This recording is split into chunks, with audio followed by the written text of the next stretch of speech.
আমরা যারা আলেম আমাদের কথা হওয়া দরকার সংযত। আমরা যখন আলোচনা করি আলোচনাগুলো হওয়া দরকার সংযত। আলোচনার সময় অনেকেই আমাদের ভাষাটা এমন হয়, কাউকে ধমক দিয়ে ফেলছি, মুনাফিক বলে ফেলছি, কাউকে বদমাইশ বলে ফেলছি, আহাম্মক বলে ফেলছি। এই জাতীয় শব্দ চয়ন অবশ্যই কোনো আলেমের জন্য শোভনীয় হতে পারে না। যখনই কোনো আলেম শব্দ চয়নে এই জাতীয় শব্দ ব্যবহার করবে, তখনই বুঝতে হবে তার পদস্খলন ঘটতেছে এবং বারবার আল্লাহ রাব্বুল আলামিন অপমানিত করে তাকে সজাগ করে দিচ্ছে, এই কথাগুলো আলেমের কথা হতে পারে না, তুমি পরিবর্তন হয়ে যাও। ঠিক না বেঠিক? আমরা দেখেছি এহসান গ্রুপ নামে একটা গ্রুপ নিয়ে বাংলাদেশের মানুষ প্রতারিত হয়েছে। 17,000 কোটি টাকা, এই হাজার হাজার কোটি টাকা সাধারণ মানুষের টাকা। রাগিব নামের ব্যক্তিটা লেবাসদারি, দাড়িওয়ালা, টুপিওয়ালা, এবং সেও আলেম। আমি তাকে আলেম এজন্য বলবো না কারণ আলেমের চরিত্র সে দেখাতে পারে নাই। এই ব্যক্তির প্রশংসায় যখন কোনো কথা বলবেন, আজকে যখন তার চরিত্র উন্মোচিত হয়েছে, তখন যারা প্রশংসা করেছে তারা মুখ দেখাবে কেমন করে? এজন্য রাসূল সাল্লাল্লাহু আলাইহি ওয়াসাল্লাম এক্সট্রিম পর্যায়ের কোনো প্রশংসা কোনো ব্যক্তির করেননি। হাদিস খুলে দেখেন, নবীজি সাল্লাল্লাহু আলাইহি সাল্লাম বলেছেন, আহসিবু ফুলানান ওয়াল্লাহু হাসিবুহু। আমি এই ব্যক্তি সম্পর্কে এমন ধারণা করছি, কিন্তু প্রকৃত সত্যটা জানে কে? আল্লাহ। ওয়ালা উযাক্কি আলাল্লাহি আহাদা। আল্লাহর উপরে, আল্লাহর সিদ্ধান্তের উপরে আমি নবী আগ বাড়িয়ে বলতে পারবো না লোকটা ভালো না খারাপ। তবে আমার ধারণায় এই লোকের এই এই কাজকর্মগুলো ভালো মনে হচ্ছে, এর বেশি বলার কোনো সুযোগ নাই। এরপরে দেখুন রাসূলুল্লাহ সাল্লাল্লাহু আলাইহি ওয়াসাল্লাম বলছেন, আহসিবুহু কাযা ওয়া কাযা ওয়া ইন কানা ইয়ালামু যালিকা মিন। নবীজি সাল্লাল্লাহু আলাইহি ওয়াসাল্লাম যে ভালো ভালো দিকগুলো দেখতেন, সেইগুলো তুলে ধরে টোটালটার দায়িত্ব দিয়ে দিতেন আল্লাহ পাকের উপরে। কারণ আমি নবী জানি না এই লোকটার কোন কোন দিক খারাপ আছে, যিনি জানেন তিনি কি? আল্লাহ। আল্লাহ তাআলা জানেন। কাজী কোনো ব্যক্তির প্রশংসা করতে গিয়ে অতিমাত্রায় প্রশংসা করা যাবে না। আমরা দেখি যে বিভিন্ন জন ব্র্যান্ড অ্যাম্বাসিডার হয়েছে বিভিন্ন প্রোডাক্টের। আজকে তারা যখন এই প্রোডাক্টগুলো, এই ব্র্যান্ড অ্যাম্বাসিডারদেরকে দেখে যখন প্রতারিত হয়েছে, সবাই এখন তাদেরকে গিয়ে ধরতেছে। এটা স্বাভাবিক, কারণ আপনি যখন কারো প্রশংসা করবেন মাত্রা ছাড়ানো যাবে না। কারণ নবীজি সাল্লাল্লাহু আলাইহি সাল্লাম সুন্নাহ আমাদেরকে শিখিয়ে গিয়েছেন, এই সুন্নাহ থেকে আপনি প্রশংসা করেন। নবীজি সাল্লাল্লাহু আলাইহি সাল্লাম যখন প্রশংসা শুনতেন, রাসূল সাল্লাল্লাহু আলাইহি সাল্লাম বলতেন, আল্লাহুম্মা লা তুআখিযনি বিমা ইয়াকুলুন। আয় আল্লাহ তাআলা, মানুষ যা বলছে আমার নামে, আপনি এই ব্যাপারে আমাকে পাকড়াও করবেন না। ওয়াগফিরলি বিমা লা ইয়ালামুন। আল্লাহ আপনি মাফ করে দেন, ক্ষমা করে দেন যেগুলা মানুষ জানে না। বিশ্ব নবী কেমন দোয়া শিক্ষা দিলেন, ওয়াজআলনি খায়রাম মিম্মা ইয়াযুন্নুন। আল্লাহ তাআলা, মানুষ আমার ব্যাপারে যেমনটা ধারণা করে এর চাইতে বেশি ভালো আল্লাহ আপনি আমারে বানায়া দেন। কেমন দোয়া আমার নবীর দোয়া, আল্লাহুম্মা লা তুআখিযনি বিমা ইয়াকুলুন, আল্লাহুম্মা লা তুআখিযনি বিমা ইয়াকুলুন ওয়াগফিরলি মা লা ইয়ালামুন। আয় আল্লাহ, মানুষ যা বলে এজন্য আল্লাহ আপনি আমাকে পাকড়াও করবেন না। মানুষ আমার ব্যাপারে যা ধারণা করে আল্লাহ এই জন্য আল্লাহ আপনি পাকড়াও করবেন না। ওয়াগফিরলি, মাফ করে দেন গো মালিক, যেই বিষয়গুলা মানুষ জানে না আমার থেকে ঘটে গিয়েছে, এই বিষয়গুলো দয়া করে মাফ করে দেন। ওয়াজআলনি খায়রাম মিম্মা ইয়াযুন্নুন, যতটুকুন মানুষ ধারণা করেছে এর চাইতে সেরা আল্লাহ আপনি আমারে বানায়া দেন। এই একটা দোয়া নিয়ে যদি আপনি চিন্তা করেন, নিজের প্রশংসা শোনার পরে বিশ্ব নবী আল্লাহর কাছে নিজেকে কত ছোট করে সঁপে দিতেন, সাহাবায়ে কেরাম নিজেকে ছোট করে সঁপে দিতেন, তাবিরা নিজেকে ছোট করে সঁপে দিতেন, তাবিরা নিজেকে ছোট করে সঁপে দিতেন।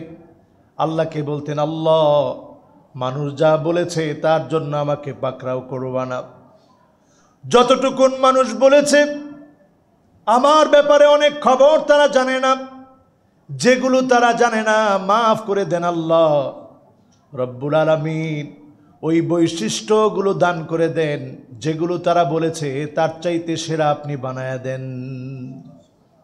এই যে একটা দোয়া, এই একটা দোয়া যদি আমরা বোঝার চেষ্টা করি, ঢালাওভাবে আমাদের প্রশংসা বন্ধ হয়ে যাবে। ঢালাওভাবে প্রশংসা করা যাবে না। ঢালাওভাবে একেবারে পাইকারি দরে প্রশংসা করা ইসলামী নিষেধ। আপনি সামান্য কিছু গুণের কথা, বৈশিষ্ট্যের কথা বলতে পারেন যেটা দিয়ে মানুষ প্রভাবিত হতে পারে, ইশারা ইঙ্গিতে বলতে পারেন যেটা দিয়ে মানুষ প্রশংসায়, এই প্রশংসার কথাগুলো শুনে নিজেদের স্বভাব পরিবর্তন করতে পারে। কিন্তু আমাদের সমাজটা এখন এমন হয়ে গেছে, এই সমাজের বাস্তব চিত্র এই, কেউ যদি কারোর সাথে খারাপ ব্যবহার করতে পারে সে মনে করে আমি খুব সেরা করলাম। কারো যদি আপনি অতিমাত্রায় প্রশংসা করতে পারেন মানুষ মনে করবে বাহ লোকটা ভালো চাটুকার। অথচ নবী করিম সাল্লাল্লাহু আলাইহি ওয়াসাল্লাম নিজেকে কেমন করে সঁপে দিতেন, সাহাবায়ে কেরাম রিদওয়ানুল্লাহি আলাইহিম আজমাইন নিজেকে কেমন করে সঁপে দিতেন। যারা এখন আমার সামনে বসা আছেন, বিবেকের সামনে 5টি প্রশ্ন, আজকে বিবেকের সামনে 5টি প্রশ্ন করার আগে একটি হাদিস আপনাদের খিদমতে আরজ করতে চাই। নু'মান ইবনে বাশির রাদিয়াল্লাহু তাআলা আনহু থেকে বর্ণিত হাদিস। আল্লাহর নবী, বিশ্ব নবী বলেন, ইন্না আহওয়ালা আহলিন নারি আযাবান মান লাহু না'লানি ওয়াশরাকানি মিন নার ইউগলি মিনহুমা দিমাগুহু। সবচেয়ে অল্প আযাব, সামান্য আযাব জাহান্নামের মধ্যে হবে, যেই আযাবের কারণে সামান্য আযাবটা এমন হবে লোহার জুতা পরায় দেওয়া হবে। জাহান্নামীকে জুতা পরায় দেওয়ার পরে ওই যে ফিতাগুলো থাকবে আগুনের, ওই ফিতাগুলোর কারণে মাথার মগজগুলা টকবক টকবক করে গলতে থাকবে। ইউগলি মিনহুমা দিমাগুহ, ওই 2টা ফিতার কারণে টকবক করে যখন মাথার মগজগুলো যখন টকবক করে ফুটতে থাকবে, ঠিক যেমনি চুলার উপরে পাতিল রাখলে, রান্না বান্না করার জন্য পাতিল যখন রান্না করার জন্য রাখা হয়, পানি যখন ফুটানোর জন্য রাখা হয়, যেভাবে টকবক টকবক করে পানিগুলা ফোটে, জাহান্নামীদের মধ্যে সবচাইতে অল্প আযাব হবে, জাহান্নামীদের মধ্যে সবচাইতে অল্প আযাব হবে এটা। 2টা ফিতা থাকবে শুধু, আগুনের ওই 2টা ফিতার কারণে টকবক করে মস্তিষ্কের মগজগুলো যখন টকবক করে গলতে থাকবে, ব্যক্তিটা মনে করবে সবচাইতে বেশি আযাব মনে হয় তাকে দেওয়া হয়েছে, বরং তার আযাবটা হবে সবচাইতে অল্প, সবচাইতে ছোট। এই অল্প আযাবের কারণে যদি মাথার মগজগুলো টকবক করে ফুটতে থাকে, বিবেকের কাছে এখন 5টা প্রশ্ন করে। আজকেও যারা এখানে বসেছেন প্রত্যেকটা দিনে কত কত গুনাহ আমরা করছি।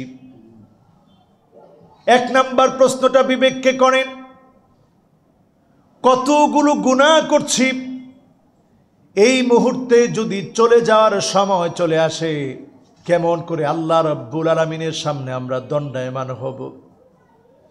এক নাম্বার প্রশ্ন করে দেখেন, যে কাজের উপরে আমরা আছি, জাহান্নামের কাজ বেশি করতেছি না জান্নাতের কাজ বেশি করতেছি? এই এক নাম্বার প্রশ্ন করলে দেখবেন জাহান্নামের পথে আমরা ধাবিত বেশি হচ্ছি, ঠিক না বেঠিক? দু নাম্বার প্রশ্ন করেন নিজের মনকে, জান্নাত তো নিঃসন্দেহে আমরা কামনা করি, জান্নাত নেয়ামতের জায়গা হবে, কিন্তু জান্নাতের জন্য কয়জন প্রতিযোগিতা করছি? আজকে যারা এখানে বসা আছি, কয়জন জান্নাতের জন্য প্রতিযোগিতা করি? দুনিয়ার জীবনে কার কয়টা বাড়ি হয়েছে? দুনিয়ার জীবনে কে কতটুকুন সফল, এটা নিয়ে প্রতিযোগিতা আছে। কিন্তু আমরা কয়জন জান্নাতের পথে প্রতিযোগী হতে পেরেছি? জান্নাতের নেয়ামত কয়জন পাবো, এই পেরেশানি কার আছে? জান্নাতের নেয়ামতের কথা শুনে যার পেরেশানি বেড়ে যায়, প্রতিযোগিতা যার বেড়ে যায়, ওই লোকটা সফল কাম হবে। ওই লোকটাকে যিনি বিজয়ী বানায় দিবেন তিনি কে? কয়জনের এই বিজয়ের চেষ্টা? 80-100 বছরের সুখের এই ঠিকানা দুনিয়ার জীবনের জন্য কি না করছি আমরা। কিন্তু আল্লাহর সেই যে জান্নাত আল্লাহ দান করবেন, যেটা শুরু আছে শেষ নাই, অনন্তকালের এই ঠিকানা নির্মাণে কতজন আমরা প্রতিযোগিতা করছি? আজকে যখন এখানে বসা আছেন, তৃতীয় নাম্বার বিবেককে প্রশ্ন করেন, জুমাবারে যারা সালাত আদায় করার জন্য আসেন, আল্লাহ রাব্বুল আলামিন শুধু জুমাবারে নেয়ামত দেন না, শনিবারেও তিনি নেয়ামত দেন, রবিবারেও তিনি নেয়ামত দেন, সোমবারেও নেয়ামত দান করেন, মঙ্গলবারে নেয়ামত দান করেন, বুধবারে নেয়ামত দান করেন, বৃহস্পতিবারে নেয়ামত দান করেন। কিন্তু আমরা গোলাম এমন হয়েছি, প্রতিনিয়ত শুক্রবারে শুধু নামাজ পড়তে আসি, ঠিক না বেঠিক? শুধু শুক্রবারে নামাজ পড়ি, শুক্রবারে মসজিদ ভরপুর। আমরা প্রায়শই বলি শুক্রবারে প্রচুর মুসল্লি হয়, বাহিরেও জায়গা হয় না। এটা প্রকৃত মুসল্লির সংখ্যা না। শুক্রবারে শুধু আল্লাহ নেয়ামত দেন না, আল্লাহ তাআলা প্রতিনিয়ত নেয়ামত দিচ্ছেন। আজকে একটু অসুস্থ হয়ে দেখেন আল্লাহর নেয়ামতটা কত বড়। হসপিটালে গিয়ে দেখেন, এজন্য রোগী দেখতে গেলে সওয়াব আর সওয়াব। ফেরেশতারা আপনার জন্য রহমত কামনা করে, এমনি না। যখন আপনি রোগীর কাছে যাবেন, আপনার জবান খুলে তখন বলতে ইচ্ছে করবে, আলহামদুলিল্লাহিল্লাযী আফানি মিম্মা ইবতালাকা বিহি ওয়া ফাদ্দালানি আলা কাসীরিম মিম্মান খালাকা তাফদীলা। আল্লাহ আপনার শুকরিয়া, আপনি আমাকে অসুস্থ বানাতে পারতেন, বানান নাই। তার মতো আপনি আমাকেও বিছানায় রাখতে পারতেন, আল্লাহ বিছানায় রাখেন নাই। কত মানুষের চাইতে আপনি সেরা বানিয়েছেন। কতজনের দুইটা চোখ নাই, হাত নাই, পা নাই, কিডনি নাই, কত অসুস্থ অবস্থায় আছে। আল্লাহ আপনি সব কিছু বাদ দিয়ে ভালো রাখছেন। রাসূল এই দোয়া এই জন্য শিখালেন, কৃতজ্ঞতা বোধ যদি আপনার ভিতরে জাগ্রত হয়, আপনি দেখবেন একটা স্বস্তি ফিল করতেছেন। আল্লাহ আমারে কত ভালো রাখছে। এজন্য রোগী দেখতে গেলেই সওয়াব হয়। তৃতীয় প্রশ্ন বিবেকের কাছে, শুধুমাত্র শুক্রবারে আল্লাহ নেয়ামত দেন না, সার্বক্ষণিক যিনি নেয়ামত দিয়ে আমাদেরকে ঘিরে রেখেছেন তিনি কে? আল্লাহ। সার্বক্ষণিক আল্লাহ নিয়ামত দিয়ে রেখেছেন। এই নিয়ামত ক্রমশ এখন কমতেছে, আযাব আসতেছে, একটার পর একটা আযাব আসতেছে। এই আযাবের সময়ে মানুষ প্রতি বছরই কোনো না কোনো আযাব দেখতেছে। মাররা ও মাররাতাইন, একবার অথবা দুবার দেখার পরেও তাওবার পথ বান্দা বেছে নিচ্ছে না। এরপরে আসেন 4 নাম্বার বিবেকের কাছে প্রশ্ন, যখন আমরা গুনাহ করছি অনেকেই চিন্তা করতেছি এই তো গুনাহ করলাম, কিছুদিনের মধ্যেই তওবা করব। এটা হচ্ছে শয়তানের অন্যতম একটা ধোঁকা। এমন কি আপনার সামনে মৃত্যু চলে আসবে, তখন তওবা করলে যিনি আর আপনার তওবা কবুল করবে না তিনি কে? আল্লাহ। বিবেককে প্রশ্নটুকুন করবেন, আরে আমার জীবনে যে গুনাহগুলো করেছি, এই গুনাহগুলো যদি এক একটার কারণে এক একটা দাগ যদি অন্তরে পড়ে যায়, কি পরিমাণ গুনাহ আমার জীবনে হয়েছে, আর কত গুনাহ করলে আমি থামবো? এখন তো আমার থামার সময় হয়েছে, আর গুনার দিকে যাব না, সাথে সাথে তওবা করুন। এরপরে বিবেকের কাছে আরো একটি প্রশ্ন করবেন, যারা জামাতের সাথে নামাজ পড়তে চান না, বিবেকের কাছে আরো একটা প্রশ্ন করবেন, যখনই জামাতের জন্য আপনি আসতে চান না, ঘরে নামাজ পড়েন, ঘরে কি নামাজ পড়লে কম পড়ার কোনো সুযোগ আছে? আল্লাহ তাআলা যতটুকুন ফরজ করেছেন কমানোর কোনো সুযোগ আছে? তাহলে ঘরে কেন আপনার নামাজ পড়তে মনে চায়? আপনি মনটাকে বুঝাবেন, ঘরে যারা ওযরবিহীন, ঘরে যারা প্রতিনিয়ত নামাজ পড়ে, এই নামাজের ভিতরে মুনাফিকের আলামত আছে। তিলকা সালাতুল মুনাফিক, এটি হচ্ছে মুনাফিকের নামাজ। মুনাফিকরা ঘরে নামাজ পড়তো। ফাওয়াইলুল লিল মুসাল্লিন আল্লাযীনা হুম আন সালাতিহিম সাহুন, এরা নামাজের ক্ষেত্রে অলসতা প্রদর্শন করত, নামাজের যথাযথ গুরুত্ব দিত না। এই 5টি প্রশ্ন যদি আপনার বিবেককে আপনি করেন, বিবেকের মধ্যে নাড়া দিবে। একটু চিন্তা করবেন, জাহান্নামটা অনেকেই মনে করে জাহান্নামে গেলে গেলাম, নাউযুবিল্লাহ বলেন। জাহান্নামের সবচেয়ে ছোট আযাব হবে এটি, একটা জুতা পরিয়ে 2টা ফিতা থাকবে, শুধুমাত্র জাহান্নামের আগুন দিয়ে 2টা ফিতা বানানো হবে। ওই আগুনের তাপটা এমন হবে, ইউগলি মিনহুমা দিমাগু, যেটা দিয়ে একজন জাহান্নামীর দিমাগটা টকবক করে ফুটতে থাকবে। এত ভয়াবহ হবে যে জাহান্নামের আগুন, আগুনের ফিতা যদি এত ভয়াবহ হয়, সেই আগুনের তেজস্ক্রিয় তাপটা কত বেশি হবে। সেই জাহান্নাম কোনোভাবেই কোনো বান্দা ইহাতা করতে পারবে না, সহ্য করতে পারবে না, সহ্য ক্ষমতার বাহিরে। যে জাহান্নাম এত ভয়াবহ, আল্লাহর কাছ থেকে পানাহা চেয়ে নিচ্ছি, আল্লাহ জাহান্নামের আযাব থেকে আমাদেরকে হেফাজত করুক, পড়ে না আমিন।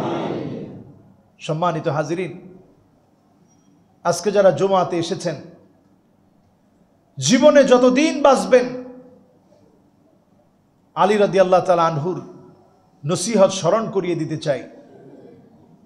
লা ইয়াখাফান্নাল আবদু ইল্লা যামবা, আপনি আপনার গুনাহগুলোকে বড় মনে করেন, আল্লাহ অনেক গুনাহ করেছি, অন্যায় করেছি। লা ইয়াখাফান্নাল আবদু ইল্লা যামবা, গুনাহগুলোকে বারবার স্মরণ করেন, আল্লাহ এত বড় বড় গুনাহ আমার দ্বারা সংগঠিত হয়েছে। গুনাহগুলোকে স্মরণ করে করে চোখের পানি ছেড়ে আল্লাহর কাছে কাঁদেন।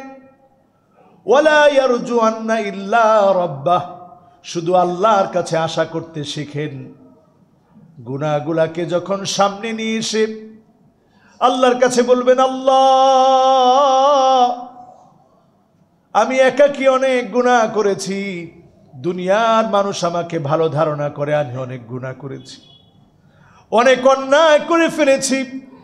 ওয়ালা ইয়ারজু আন্না ইল্লা রাব্বাহ, আল্লাহর কাছে যখন আশাগুলো করবেন, পৃথিবীর সব মানুষ আপনাকে তাড়িয়ে দিতে পারে, আল্লাহর কাছে যখন আশা করবেন, যিনি আশাহত করবেন না তিনি কে? লা তাকনাতু মির রাহমাতিল্লাহ ইন্নাল্লাহা ইয়াগফিরুয যুনুবা জামিআ, আল্লাহর রহমত থেকে নিরাশ হয়ো না, নিরাশ হয়ো না। যিনি তোমার সারা জীবনের সমস্ত গুনাহগুলোকে মাফ করে দিবেন তিনি কে? আল্লাহ মাফ করে দেন। আনানাস সামা, সুদূর আকাশের মেঘমালা পর্যন্ত যদি আপনার গুনাহগুলো পৌঁছে যায়, তারপরেও একটা বারের তাওবার কারণে যিনি মাফ করে দিতে পারেন তিনি কে? আল্লাহ মাফ করে দেন, আল্লাহ মাফ করে দিতে পারেন। এজন্য সব সময় ইস্তিগফার পড়া, আস্তাগফিরুল্লাহ আস্তাগফিরুল্লাহ বেশি বেশি পড়া। ইস্তিগফার শুধু গুনাহ করলে পড়তে হয় বিষয়টা এমন না। আস্তাগফিরুল্লাহ আস্তাগফিরুল্লাহ যখন আপনি বেশি বেশি পড়বেন, মান লাজিমাল ইস্তিগফার জাআলাল্লাহু লাহু মিন কুল্লি দীকিন মাখরাজা, মিন কুল্লি দীকিন মাখরাজা ওয়া মিন কুল্লি হাম্মিন ফারাজা। গোলাম যখন বেশি বেশি ইস্তিগফার পড়বে, বিপদ আপদ মুসিবত থেকে যিনি হেফাজত করবেন তিনি কে? ওয়া মিন কুল্লি হাম্মিন ফারাজা, দুশ্চিন্তার যত রাস্তা আছে সব রাস্তাকে বন্ধ করে দুশ্চিন্তার পথ যিনি মিটিয়ে দিবেন তিনি কে? বেশি বেশি ইস্তিগফার করেন। রাসূলের জীবনে গুনাহের কোনো অধ্যায় নেই, ইস্তিগফার পড়তেন তিনি, ইস্তিগফার পড়তেন তিনি। আমাদেরকে শিখিয়ে গিয়েছেন ইস্তিগফার পড়ার কথা।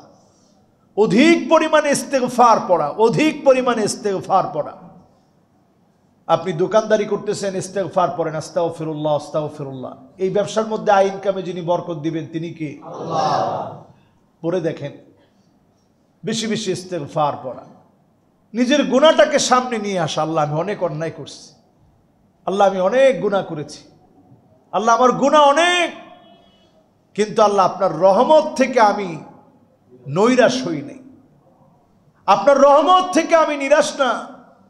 আমি বিশ্বাস করি আমার গুনাহ যত বড়, আপনার রহমত এর চেয়ে অনেক অনেক অনেক বড়।